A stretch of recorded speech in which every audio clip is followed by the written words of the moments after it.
Mga Mima, nabas po itong si Ruel dahil lang po dito sa pag-post niya ng or may mga kasama siyang mga foreigner sa Siargao. Alam naman natin, ang Siargao ay talagang talamak ang mga apam doon. Doon talaga ang mga tambayan, isa sa mga maraming mga apam na tambayan dito sa Pilipinas at sa Siargao. Kaya hindi maiwasan talaga na kung nagbakasyon ni si Ruel doon ay makakakita at makakasalimuha ng mga ganitong klase o mga ganitong afam. So, ang daming nambas. So, ilan lamang ito sa mga nambas sa kanya na lumabas na daw yung tunay niyang ugali at ito ay birahouse na daw. Mga ganun mga Mima, talagang ano siya, parang binabash talaga siya dito. So alam niyo ba mga Mima, ika nga sabi ko nga, ang Siargao ay talagang marami po at talamak po ang afam doon, mga Mi.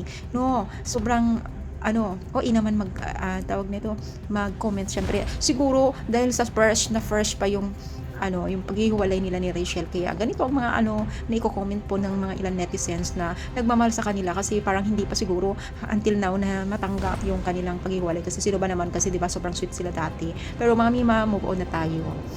'Di ba, so at least silang dalawa ay nasa tamang na healing process silang dalawa, no.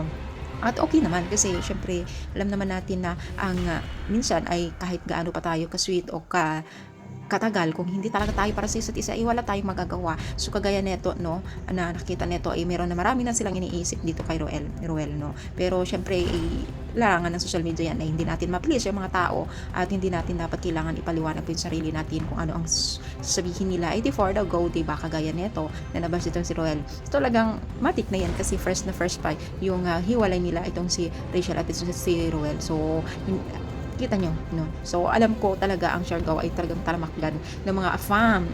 Kasi nakikita ko sa mga video-video na dyan din ang tambayan ng mga kararamihan na afam dyan. Kaya kung tayo masyadong advanced, baka lang nakik-picture lang. Ganarn.